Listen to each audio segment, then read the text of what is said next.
ನಾಯಿಗಳಿಗೆ ಬಾಡೂಟ ಇದೆಂತ ಭಾಗ್ಯ ಒಳ್ಳೆ ಭಾಗ್ಯ ಅಂತ ಇದ್ದಾರಪ್ಪ ಎಕ್ಸ್ಪರ್ಟ್ಸ್.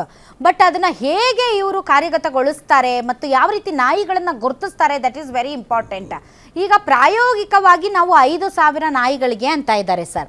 ಸೊ ಆ ನಾಯಿಗಳು ಯಾವುವು, ಆ 5,000 ನಾಯಿಗಳು ಯಾವುವು, ಯಾವ ಝೋನಲ್ಲಿ, ಯಾವ ಏರಿಯಾದಲ್ಲಿ, ಹೆಂಗೆ, ಏನು ಅಂತ ಅಲ್ಲ. ಇವರು BBMP ಅವರು ಯಾವ ರೀತಿ ಲೆಕ್ಕಾಚಾರ ಮಾಡಕೊಟ್ಟವ್ರು ಅನ್ನೋದೇ ಅರ್ಥ ಆಗ್ತಾಯಿಲ್ಲ. ಇವಾಗ ಒಂದು ವಾರ್ಡ್ ಲೆಕ್ಕ ತಗೊಂಡ್ರೆ ಆ ವಾರ್ಡಲ್ಲೇ ಸುಮಾರು ಒಂದು 5,000 3,000 ಮೇಲೆ 5,000 ನಾಯಿಗಳಿರ್ತವೆ.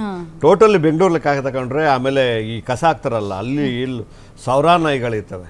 ಈ ರೀತಿ ಲೆಕ್ಕಾಚಾರದಲ್ಲಿ ಇವರು ಲೆಕ್ಕ ಹಾಕೊಂಡು ಹೋದಾಗ 5,000 ನಾಯಿನ ಯಾವ ಲೆಕ್ಕಾಚಾರದಲ್ಲಿ ಹಾಕ್ತವ್ರೆ ಅನ್ನೋದೇ ಅರ್ಥ ಆಗ್ತಲ್ಲ. ಬಟ್ ಸರ್ ಈಗ ಕೆಲವೊಂದ್ಸರಿ ಅಂತಾರೆ ಈ ನಾಯಿ ನೋಡಿ ಇದು ಹಾಕಿದ್ರೆ ಹಾಲು ಮೊಸರು ಹಾಕಿದ್ರೆ ತಿನ್ನೋದಿಲ್ಲ, ಅದೇ ಏನಾದ್ರು ಮಾಂಸ ಹಾಕ್ಬಿಟ್ರೆ ಹಿಂಗ್ ತಿಂತಾವಲ್ಲ ಅಂತಾರಲ್ಲ.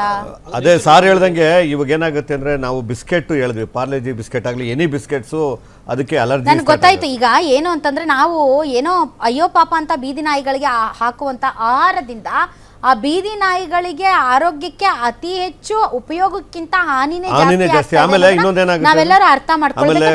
ನಾವು BBMPಗೆ ಬಂದ್ಬಿಡೋಣ ಸರ್. ಈಗ ನಾವು BBMPಗೆ ಬರೋಣ. ಯಾಕೆ ಅಂತಂದ್ರೆ BBMP ಒಂದು ಮಹತ್ವಾಕಾಂಕ್ಷಿ ಯೋಜನೆಯನ್ನ ಏನ್ ಮಾಡ್ತಾ ಇದೆಯಲ್ಲ, ತಾವು ಹೇಳಿದಾಗೆ ಒಂದೊಂದು ಏರಿಯಾದಲ್ಲೇ ಒಂದೊಂದು ವಾರ್ಡಲ್ಲೇ 5,000 ನಾಯಿ ಇದಾವೆ ಅಂತಂದ್ರೆ ಇವ್ರು ಪ್ರಾಯೋಗಿಕವಾಗಿ 5,000 ನಾಯಿ ಎಲ್ಲಿ ಗುರುತಿಸಿದ್ದಾರೆ, ಎಲ್ಲಿ ಗುರುತಿಸ್ತಾರೆ, ಹೆಂಗೆ, ಏನು, ಇನಿಷಿಯಲ್ ಸ್ಟೇಜ್ ಇರೋದ್ರಿಂದ ಇದು ಇವರು ಯೋಜನೆ ಮಾಡಿರೋ ಕೊಟ್ಟಿರೋದು 2.8 ಕೋಟಿ. ಇದು ವರ್ಷಕ್ಕೆ ಸಾಕಾಗುತ್ತಾ? ಸಾಕಾಗಲ್ಲ ಸರ್. ಯಾಕೆ ಅಂತಂದ್ರೆ ನೀವು ಮಾಡಿದಾಗ ನಾವೇ ಮಾಡಿದಾಗ it will come around 15 to 20 rupees ma'am ಒಂದು ನಾಯಿಗೆ ಪರ್ ಡೇ. ಇದೇನು ಕೊಟ್ಟಿಲ್ಲ ನೀವು. ನಾಯಿಗೆ ಒಂದೊತ್ತು ಊಟ ಸಾಕಾ? ಅಡಲ್ಟಿಗೆ ಒಂದೊತ್ತು ಸಾಕು ಮೇಡಮ್. ಅಡಲ್ಟ್ ಸಾಕು. ಮರಿಗಳಿಗೆ 3 4 ಬೇಕಾಗುತ್ತೆ. ಅದು ಕಡಿಮೆ ಕ್ವಾಂಟಿಟಿನ ಮಕ್ಕಳು ಅದು ಸಣ್ಣ ಪಪ್ಪೀಸಿಗೆ 3 4. ಅಡಲ್ಟ್ ಡಾಗಿಗೆ ಒಂದ್ಸರಿ ಸಾಕು ಮೇಡಮ್. ಒಂದ್ಸರಿ ಸಾಕು. ಓಹೋ ಏನಾಗಿದ್ದು ಅಭ್ಯಾಸ ಮಾಡಿಸ್ಬಿಟ್ಟಿದ್ದಾರೆ ಇವರು. ಈಗ 3 ಹೊತ್ತು ತಿಂದ ತಕ್ಷಣ ಹೋಗುತ್ತಾ? ಬನ್ನಿ ನಮ್ಮ ಕಾಲೇಜಲ್ಲಿ ಬೆಳಗ್ಗೆ ಒಂದು ಬ್ಯಾಚ್ ಬರುತ್ತೆ, ಮಧ್ಯಾಹ್ನ ಒಂದು ಬ್ಯಾಚ್ ಬರುತ್ತೆ, ಈವ್ನಿಂಗ್ ಬ್ಯಾಚ್ ಒಂದು ಬರುತ್ತೆ. ಎಲ್ಲ ಬೀದಿನಾಗ ನಮ್ಮ ಕ್ಯಾಂಪಸಲ್ಲಿ ದೇ ಹ್ಯಾವ್ ಬಿಕಮ್ ಒಬೇಸ್ ದಪ್ಪ ಆಗ್ಬಿಟ್ಟಿದ್ದಾರೆ. ಸೊ ಇದೇನು ಮಾಡ್ತಿದ್ದಾರೆ ಅಂದರೆ ದರ್ ಐಡೆಂಟಿಫೈ. ಈಗ ನೀವು ಫೀಡ್ ಮಾಡ್ತಿದ್ದೀರಾ, ನನಗನ್ಸೋದ ಮಟ್ಟಿಗೆ ಗೊತ್ತಿಲ್ಲ ಅದೇನು ಮಾಡ್ಕೊಂಡೆ, but definitely sir very systematic man. ನನಗನ್ಸೋದ ಮಟ್ಟಿಗೆ ದೇ ವಿಲ್ ಐಡೆಂಟಿಫೈ, ಒಬ್ಬರನ್ನ ನೇಮಿಸ್ತಾರೆ, ಅಕೌಂಟಬಿಲಿಟಿ, ಒಬ್ರು ಯಾರು ಡಾಗ್ ಫೀಡರು ಅಥವಾ ಅವ್ರ ಕಡೆ ನೇಮಿಸ್ತಾರೆ. ಆಮೇಲೆ GPS ಫೋಟೋ ತೊಗೊತಾರೆ ಅವರು. They can't fool. ಏನದು GPS ಫೋಟೋ? ಮ್ಯಾಮ್ ಈಗ ಉದಾಹರಣೆಗೆ ಇದು ನಾಯಿದೆ ಮೇಡಮ್. ಆ್ಯಕ್ಚುಲಿ ಇಲ್ಲೊಂದು ಫಿಕ್ಸ್ ಪಾಯಿಂಟ್, ಅದು ಸುಪ್ರೀಂ ಕೋರ್ಟ್ ಆರ್ಡರ್ ಇದೆ, ಒಂದು ಪಾಯಿಂಟಲ್ಲಿ ಪ್ರತಿದಿನ ಅಲ್ಲೇ ಹಾಕ್ಬೇಕಂತ ಇದೆ. ಸೊ ಅಲ್ಲೇನು ಮಾಡ್ತೀನಿ, dog feeder, it may be animal lover ಇರ್ಬೋದು, ಡಾಗ್ ಫೀಡರ್ ಇರ್ಬೋದು, ಅಥವಾ BBMP ಇರ್ಬೋದು, ಫೀಡ್ ಹಾಕ್ಬಿಟ್ಟು ಅದನ್ನು ಫೋಟೋ ತೆಗಿತಾರೆ.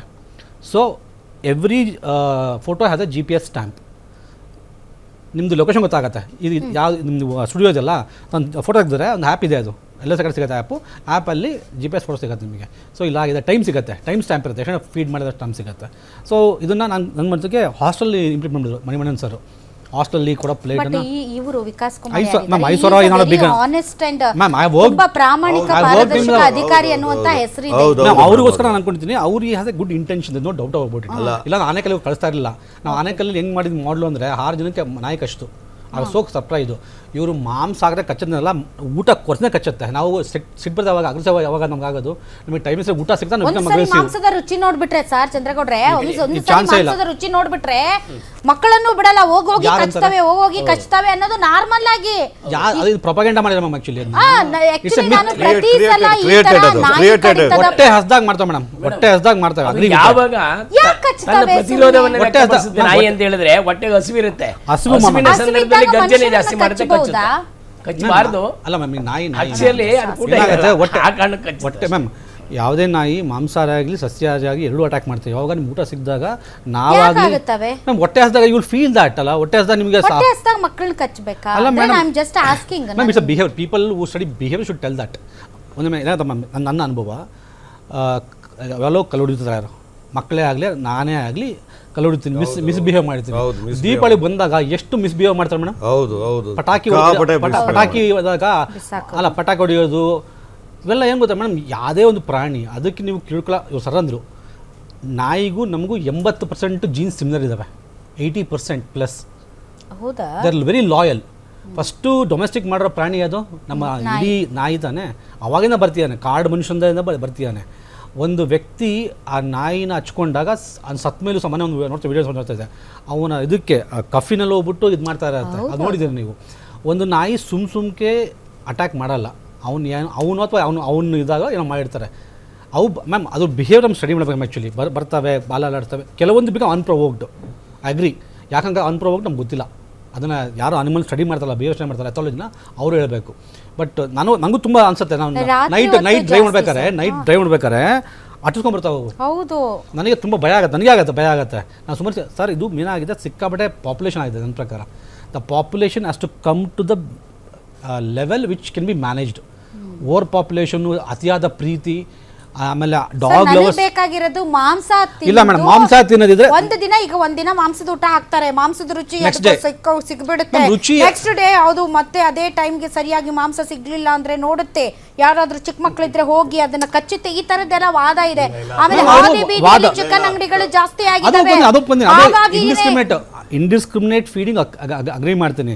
ಆದಿ ಬೀದಿ ಪ್ರಾಪರ್ ಡಿಸ್ಪೋಸಲ್ ಮಾಡಿದ್ರೆ ನಾನು ಸಿಂಪಲ್ ಆಗಿ ಹೇಳ, ನನಗೆ ಲೆಪರ್ಡ್ ಪ್ರಾಬ್ಲಮ್ ಯಾಕೆ ಹೇಳಿ, ಸಿಕ್ಕಾಬಟ್ಟೆ ನಾಯಿಗಳಿದಾವೆ, ಅದಕ್ಕೆ ಬೆಂಗಳೂರಲ್ಲಿ ಲೆಪರ್ಡ್ ಬರ್ತವೆ. ಲೆಪರ್ಡ್ ಫೇವ್ರೇಟ್ ಫುಡ್ ನಾಯಿ. ನಮ್ಮ ಅದನ್ನ ಸ್ಟಡಿ ಮಾಡಿದಾಗ ನಾವು ನಾಯಿಕ್ಕೆ ಅದು ಬರುತ್ತೆ ಅಂದರೆ ನಾಯಿ ಸಿಕ್ಕಾಬಟ್ಟೆ ಸಾಕಿದೀವಲ್ಲ ನಾವಿಲ್ಲಿ. ಎಲ್ಲ ಅನಿಮಲ್ ಪ್ರಿಯರ್ಸು ನಾವು ಸ್ವಲ್ಪ ಮಾತಾಡಿ ಇದೆಲ್ಲ ಕಮ್ಮಿ ಸುಪ್ರೀಂ ಕೋರ್ಟ್ ರೂಲಿಂಗ್, ನನಗೂ ಚೆನ್ನಾಗಿ ಸುಪ್ರೀಂ ಕೋರ್ಟ್ ರೂಲಿಂಗು. ಅದೇ ವ್ಯಾಕ್ಸಿನ್ ಮಾಡಿಸಿ ಅಂತ ಹೇಳಿ ಮಾಡಿಸಲ್ಲ. ಎಲ್ಲ ಅಮೌಂಟ್ ಎವ್ರಿ ಒಂದು ಹೇಳ್ತೀನಿ ನಾನು ನಿಮಗೆ. ಅವ್ರೇನು ಊಟ ಒಂದೇ ಅಲ್ಲ ಅವ್ರದ್ದು, ಊಟ ಹಾಕೋದು ಒಟ್ಟಿಗೆ ಏನು ಊಟ ಹಾಕಬೇಕು, ಆಮೇಲೆ ಒಂದು ಪಾಯಿಂಟಲ್ಲಿ ಸರಿ ಹೇಳಿದಾಗೆ ಒಂದು ಪಾಯಿಂಟಲ್ಲಿ ವಾಟ್ರ್ ಇಡಬೇಕು. ವಾಟ್ರು ಮತ್ತು ಅದಕ್ಕೇನು ಅಗತ್ಯ ಇದೆ ಫ್ರೆಶ್ ವಾಟರ್ ಇರಬೇಕು. ನಿಮ್ಮ ಮನೇಲಿ ಮಿಕ್ಕಿದೆ ಅಂತ ತರೋದಲ್ಲ, ಮದುವೆಲಿ ಮಿಕ್ಕಿದೆ ಅಂತ ತಂದು ಹಾಕೋದಲ್ಲ.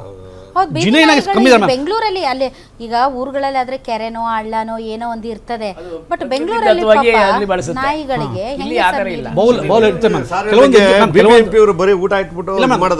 ಕೆಲವೊಂದು NGOs ತುಂಬಾ ನೋಡ್ತೀನಲ್ಲ, the really genuine. I not denying that. ಇಲ್ಲ ಇದೆ ಸಂಘರ್ಷ ma'am, animal lovers animal activist ಸಂಘರ್ಷ ಆಗುತ್ತೆ. ಆಮೇಲೆ especially RWA residential welfare organisations ಎಲ್ಲ, ನನಗೆ ಆಗಲಿ ನನ್ನ ಅಪಾರ್ಟ್ಮೆಂಟಲ್ಲಿ ನನ್ನ ಮಗನಿಗೆ ಅಥವಾ ಮಗಳಿಗೆ ನಾಯಿಗೆ ನಾನೇನು ಮಾಡ್ತೀನಿ, ಡೆಫಿನೆಟ್ಲಿ ಮೇಡಮ್ ಪಾಯ್ಸನ್ ಹಾಕ್ಯಾರೆ, ಇಲ್ಲ ರಿಪೋರ್ಟ್ ಆಗಿದೆ. ನನಗೆ ನನ್ನ ಮಗ ಇಂಪಾರ್ಟೆಂಟ್, ಮಗಳು ಇಂಪಾರ್ಟೆಂಟ್. ಇದು ಏರ್ಫೋರ್ಸ್ ಇದರಲ್ಲಿ ಒಂದು ವಯಸ್ಸಾದ ವೃದ್ಧೆಗೆ ಕಚ್ಚಾ ಸತ್ತಿರ್ಬೇಕಂತ ಕರ್ತಾ ವೃದ್ಧೆ. ಹ್ಯೂಮನ್ ಎಮೋಷನ್ಸ್ ಇದೆಲ್ಲ ಮೇಡಮ್ ಬರೀ ಎಕ್ಸ್ಟ್ರೀಮ್ ಆಗುತ್ತೆ. ಬಟ್ ನೀವು ಕಾನೂನು ಪ್ರಕಾರ ಹೋದಾಗ ಫಸ್ಟ್ ಬರೋದು ಪ್ರಿಫರೆನ್ಸು ಹ್ಯೂಮನ್ ಲೈಫಿಗೆ. I not telling that. ಸಂವಿಧಾನ ಹೇಳೋದು ಒಂದು ಪ್ರಾಣಿ ಮತ್ತು ಒಂದು ಮನುಷ್ಯ ಬಂದರೆ ಫಸ್ಟು ಮನುಷ್ಯನ ಕಾಪಾಡೋದು. ಈ ಮಾಂಸದ ಊಟದ ಬದಲು ಈ ಪೆಡಿಗ್ರಿ ಏನು ನೀವು ಹೇಳಿದ್ರಿ, ಪೆಡಿಗ್ರಿ ವರ್ಕ್ ಮಾಡಿದ್ರೆ ನೀವು ಅಲ್ಲ ಅದನ್ನ ಮಿಕ್ಸ್ ಮಾಡಿ ಅನ್ನದಲ್ಲಿ ಮಿಕ್ಸ್ ಮಾಡಿ ಹಾಕ್ಬೋದಲ್ಲ. It becomes a commercial interest. ಈಗ ಏನು this is the scientific way. ಈಗ ಏನು 150 ಚಿಕನ್ ಇದೆಯಲ್ಲ, ಇನ್ನೊಂದು ಸ್ಪೆಷಲ್ ಚಿಕನ್ ಅಂದ ತಕ್ಷಣ ಚಿಕನ್ ಹಾಕಲ್ಲ ಫುಲ್ಲು. ಈಗ ಉದಾಹರಣೆಗೆ ಚಂದ್ರೇಗೌಡ್ರೆ, ಈಗ ಇಂದಿರಾ ಕ್ಯಾಂಟೀನಲ್ಲಿ ಊಟ ಎಲ್ಲ ಕೊಡ್ತಾರೆ. ಸೊ ಇಂದಿರಾ ಕ್ಯಾಂಟೀನ್ ಆಯಿತು ಅಥವಾ ಬೇರೆ ಬೇರೆ ಕ್ಯಾಂಟೀನ್ ಆಯಿತು ಅಥವಾ ಹೋಟೆಲ್ಗಳಲ್ಲಿ ಎಷ್ಟರ ಮಟ್ಟಿಗೆ ಶುಚಿಯಾಗಿರುತ್ತೆ, ರುಚಿಯಾಗಿರುತ್ತೆ ಮತ್ತು ಮನುಷ್ಯನಿಗೆ ಬೇಕಾದಂತಹ ಎಲ್ಲ ರೀತಿಯಾದಂತಹ ವಿಟಮಿನ್ಗಳಾಗಿರ್ಬೋದು ಅಥವಾ ಮಿನರಲ್ಸ್ ಆಗಿರ್ಬೋದು ಅಥವಾ ಕಾರ್ಬೋಹೈಡ್ರೇಟ್ಸ್ ಆಗಿರ್ಬೋದು, ಪ್ರೋಟೀನ್ ಆಗಿರ್ಬೋದು, ಒಬ್ಬ ಮನುಷ್ಯನ ಡೈಜೆಸ್ಟಿವ್ ಸಿಸ್ಟಮ್ಗೆ ಮತ್ತು ಆತನ ಆರೋಗ್ಯಕ್ಕೆ ಬೇಕಾದಂತಹ ಎಲ್ಲ ರೀತಿಯಾದಂತಹ ಅಂಶಗಳ ಪದಾರ್ಥಗಳನ್ನು ನಾವು ರೆಡಿ ಮಾಡಲ್ಲ. ಇವತ್ತು ಪುಳಿಯೋಗರೆ ಮಾಡೋಣ, ನಾಳೆ ಚಿತ್ರಾನ್ನ ಮಾಡೋಣ, ನಾಳೆ ಇಡ್ಲಿ ಮಾಡೋಣ, ನಾಳೆ ದೋಸೆ ಮಾಡೋಣ ಅಂತೀವಿ. ಬಟ್ ಪರ್ಟಿಕ್ಯುಲರ್ ಆಗಿ ನಾಯಿಗಳಿಗೆ ಒಂದು ಮೆನ್ಯೂನ ನಾವು ಈಗಾಗಲೇ ಪಶು ವೈದ್ಯಾಧಿಕಾರಿಗಳು ಅಥವಾ ಯಾರು ಇದ್ದಾರೆ ಸಂಬಂಧಪಟ್ಟಂತವ್ರು ಮಾಡಿಕೊಟ್ಟಿದ್ದಾರೆ ಅಂತ ಅದನ್ನ ಫಾಲೋ ಮಾಡ್ತಾರ ಇವರು? ಮನುಷ್ಯರಿಗೆ ಸರಿಯಾಗಿ ಫಾಲೋ ಮಾಡಲ್ಲ, ಫಾಲೋ ಮಾಡ್ತಾರೆ. ಆರಂಭದಲ್ಲಿ ಮಾಡಿದ್ರು, ಕ್ರಮೇಣ ಮಾಡಲ್ಲ ಮೇಡಮ್. ನಾನು ನೋಡಿದ್ದೀನಿ ಕೆಲವೊಂದು ನೋಡಿ, ಸಚಿವರುಗಳಿದ್ದಾಗ ಆಹಾರ ಮಂತ್ರಿಗಳಿದ್ದಾಗ ಈ ಇಂದಿರಾ ಕ್ಯಾಂಟೀನ್ನಲ್ಲಿ ಅವ್ರು ಬರ್ತಾರೆ ಅಂತ ಕಂಡು ಬಂದಾಗ ಆವತ್ತಿನ ದಿವಸ ಮಾತ್ರ ಇಂದಿರಾ ಕ್ಯಾಂಟೀನ್ನಲ್ಲಿ ಆಹಾರದ ಗುಣಮಟ್ಟ ಇರುತ್ತೆ. ಕ್ಯಾಂಟೀನ್ಗೆ ಕೊಡಲ್ಲ ಪಾಪ, ನಾಯಿಗಳಿಗೆ ಒಂದು ವಾರ ಹಾಕ್ಬಿಟ್ಟು ಮುಂದಿನ ವಾರ. ಆಮೇಲೆ ಈಗಲೂ ನೀವು ಅಬ್ಸರ್ವ್ ಮಾಡಿಬೇಕಾದ್ರೆ ಮೊಸರನ್ನ ಒಂದು ಅನ್ನದ ಗಂಜಿ ಥರ ಇರುತ್ತೆ, ಅನ್ನ ಕೂಡ ಅದೇನಂತ ಗುಣಮಟ್ಟ ಅನ್ನದ ಥರ ಇರುತ್ತೆ, ಆದರೆ ಸಾಂಬಾರು ಹೇಳ್ಕೊಳ್ಳೋಂಗಿರಲ್ಲ. ಇವತ್ತು ಅಂದರೆ ತುಂಬ ಕಡುಬಡವರಿಗೆ ಹಸುವಿನಲ್ಲಿ ಬಂದಂಥವ್ರಿಗೆ ಹೊಟ್ಟೆ ತುಂಬುತ್ತೆ, ಆದರೆ ಎಲ್ಲವೂ ಕೂಡ ಪ್ರೋಟೀನು, ವಿಟಮಿನ್ನು ಮತ್ತು ಕಾರ್ಬೋಹೈಡ್ರೇಟ್ ಎಲ್ಲ ಸಮತ ಪ್ರಮಾಣದಲ್ಲಿ ಇಂದಿರಾ ಕ್ಯಾಂಟೀನಲ್ಲಿ ತಯಾರು ಮಾಡ್ತಕ್ಕಂಥ ಅಡುಗೆಯಲ್ಲಿ ಇರಲ್ಲ. ನಾನು ನೋಡಿದ್ದೀನಿ, ನಾವು ಕೂಡ ಊಟ ಮಾಡ್ತೀವಿ. ನಾಟ್ ಓನ್ಲಿ ಇಂದಿರಾ ಕ್ಯಾಂಟೀನ್, ನಾವ್ ಹೇಳೋದು ಇವನ್ ನಮ್ಮ ಮನೆಯಲ್ಲೂ ಕೂಡ ನಾವೇನು ಸೈಂಟಿಫಿಕ್ ಆಗಿ ನಾವು ಇದೇ ತಿನ್ಬೇಕು ಅದೇ ತಿನ್ಬೇಕು ಅಂತ ನಾವೇನು ಲೆಕ್ಕ ಹಾಕಿ ತುಂಬಾ ಕಷ್ಟ. ಇನ್ನೇನೋ ಜಿಮ್ ಜಿಮ್ಗೆ ಹೋಗೋರು ತುಂಬಾ ಹೆಲ್ತ್ ಕಾನ್ಶಿಯಸ್ ಇರೋರು, ನಾನೇನೋ ದಪ್ಪ ಆಗ್ತಾ ಇದೀನಿ, ನಾನೇನೋ ಸಣ್ಣ ಆಗ್ಬೇಕು, ಹೌದು, ಅನ್ನೋ ನಾನೇನೋ ಉದ್ದೇಶದಿಂದ ಡಯಟ್ ಮಾಡ್ಬೇಕು ಅಂತ. ಇದು ನೋಡಿ, ಇವು ಕಾಪ್ಸ್, ನಾನು ಕಾಪ್ಸ್ ನ ಅಷ್ಟೇ ತಿಂತೀನಿ, ನಾ ಕಾಪ್ಸ್ ಡಯಟ್ ಮಾಡ್ತೀನಿ, ಇಂಥವೆಲ್ಲ. ಅಂದ್ರೆ ಇದು ಸ್ವಲ್ಪ ನಮ್ಮಂತವ್ರಿಗೆಲ್ಲ ಮನೇಲಿ ಇವತ್ತು ಮಾಡಿದ ತಿಂಡಿ ನಾಳೆ ಮಾಡಂಗಿಲ್ಲ, ಇವತ್ತು ಮಾಡಿದ ಸಾರು ನಾಳೆ ಮಾಡಂಗಿಲ್ಲ, ಇವತ್ತು ಮಾಡಿದ ಪಲ್ಯ ನಾಳೆ ಮಾಡಂಗಿಲ್ಲ ಅಂತ. ಬಟ್ ಒಳ್ಳೆ ಒಳ್ಳೆ ಆಹಾರ ಸೇವಿಸ್ತೀವಿ ಅಷ್ಟೇ.